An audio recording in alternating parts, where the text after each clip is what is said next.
नमस्कार, मैं हूं राजेंद्र सिंह। आप देख रहे हैं न्यूज 48। आज हम गिरते हुए शिक्षा के स्तर पर और नैतिक मूल्यों में गिरावट के मुद्दों पर बात करेंगे। पेश है ये खास रिपोर्ट।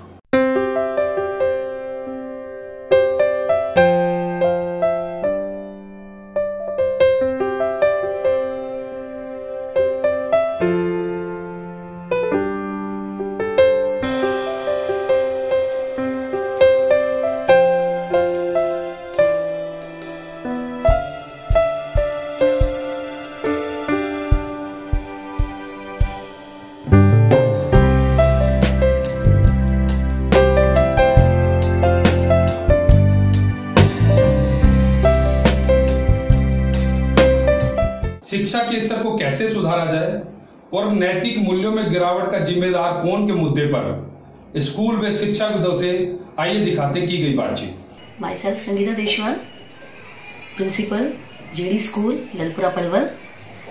देखिए सर, शिक्षा का स्तर सुधारने के लिए जो सबसे ज्यादा जरूरी है वो है बच्चों के साथ साथ पेरेंट्स को भी जोड़ के चलना, उनको अवेयर करके चलना। कई बार क्या होता है कि हम बच्चे को प्रेशराइज कर देते हैं, इधर पेरेंट्स का भी प्रेशर आता है। जरूरी होता है बच्चे की क्वालिटी को समझ करके उसको कहाँ नीड है, किस स्टेप पे हमारी जरूरत है, किस स्टेप पे पेरेंट्स की जरूरत है। कहीं ना कहीं दोनों मिलकर अगर बच्चे के बारे में सोचें तो शिक्षा के स्तर को इम्प्रूव करना कहीं ना कहीं आसान हो जाएगा। नैतिक मूल्यों में गिरावट की बात करें तो अगर हम जिम्मेवार ठहराएं, या मैं ये कहूँ कि अगर हमें लगता है कि बच्चा किसी गलत दिशा में जा रहा है, वहाँ ढील होती है। देखिए, अगर हम एज एक स्कूल प्रिंसिपल जब हम ऑब्जर्व करते हैं, हमें लगता है कि बच्चा किसी गलत दिशा में जा रहा है, तो उसको वहाँ रोकने के हजारों तरीके होते हैं। साथ के साथ पेरेंट्स को भी कंसल्ट किया जाता है कि बच्चा इस गलत दिशा में जा रहा है, वो संगत कैसे अटेंड कर रहा है, वो किसके साथ बात करता है, कहाँ जाता है। आजकल देखिए जो नैतिक मूल्यों का जो पतन हो रहा है उसके पीछे कहीं ना कहीं कुछ सोशल साइट्स के साथ बच्चा कई बार गलत तरीके से भी जुड़ जाता है। वहाँ हमें उन छोटी छोटी चीज़ों का ध्यान रखना बहुत ज़्यादा जरूरी है। और अगर देखा जाए नैतिक मूल्यों में पतन होना, इसके कारण ऐसे भी हो जाते हैं, हमने कुछ गलत, बच्चे ने कुछ गलत देखा, गलत ऑब्जर्व किया, कुछ उसके साथ वो इमेजिन करने लगता है, तो बच्चा गलत दिशा में भटक जाता है। तो डिपेंड करता है कि हम उसको सही ट्रैक पे लाएं, उसको एक सही सोच के साथ समझाएं और इन सब चीजों पे काम करें, तो शायद इसको सुधारा जा सकता है। सर देखिए, मेरा मानना ये है कि अगर हम बात करें यौन शिक्षा को पाठ्यक्रम में शामिल करना या नहीं करना, यौन शिक्षा की बात करें तो कई बार ऐसा भी होता है कि शायद 5th स्टैंडर्ड का बच्चा वो भी शायद गलत तरीके की चीजों की तरफ अट्रैक्ट हो जाता है। डिपेंड करता है कि बच्चे को एक एज के साथ साथ अगर उस पार्ट को हम जोड़ दें, एक साथ नहीं, एक एज के साथ साथ बच्चे को सही गलत का डिस्टिंग्विश करके, अगर, क्योंकि वो सर बात अगर हम शिक्षा में जोड़ने की करें, जब नहीं सिखाते वो तब भी सीख जाता है। तो डिपेंड ये भी करता है कि अगर उस चीज को एक पाठ्यक्रम में जोड़ करके धीरे धीरे अगर स्टेप को डाला जाए तो बच्चे के दिमाग में बाहर से कुछ गलत सीखने के जरिए अगर वो प्रैक्टिकल चीजों को समझ लेता है, उसे समझ में आ जाता है ये गलत है, सही है, क्या है, तो वो एक एज के साथ साथ अगर ऐड भी करते तो कुछ गलत भी नहीं है। क्योंकि 9th-10th में तो बच्चे की वैसे स्टडीज में आ जाता है। जब वो 6th स्टैंडर्ड से, मुझे लगता है अबव 5th-6th स्टैंडर्ड से अगर हम इस तरह की चीजों पे बच्चों की स्टडीज में थोड़ा थोड़ा पार्ट डालते हैं तो बच्चे को कहीं ना कहीं गलत चीजों के बारे में, वही एज ग्रुप ऐसी होती है जहाँ बच्चे को इन सब चीजों से बचाना होता है, तो शायद डालना कोई बुरी चीज भी नहीं है। सर देखिए, मैं इस बात से सहमत नहीं करती। ठीक है, कहीं कोई डिस्टरबेंस हो सकता है, बट एक स्कूल प्रिंसिपल या स्कूल चलाने के नाते मैं इस बात से सहमत नहीं करती हूँ।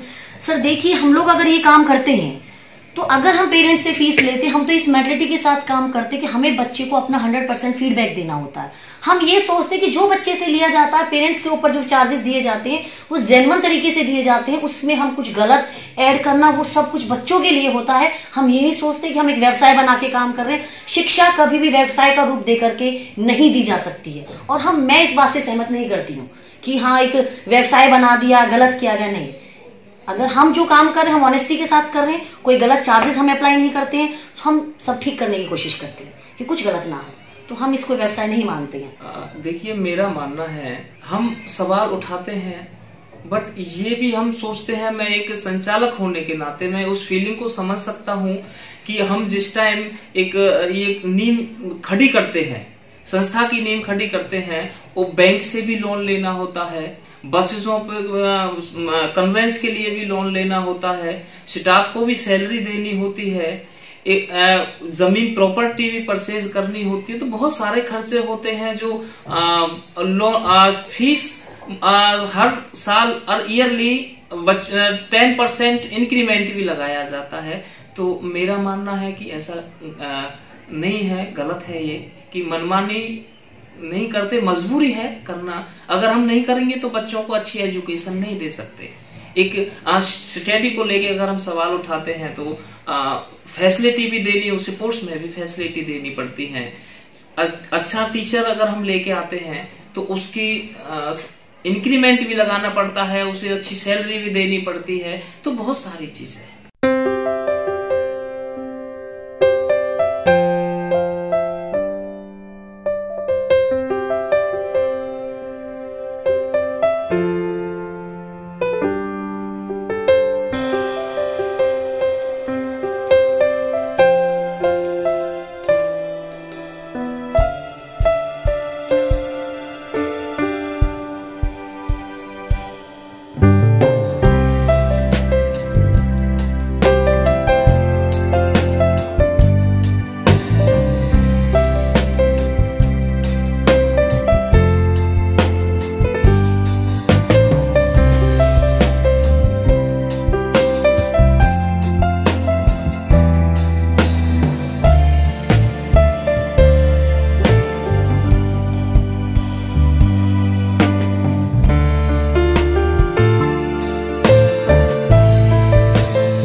अब तक की खबरों में इतना ही।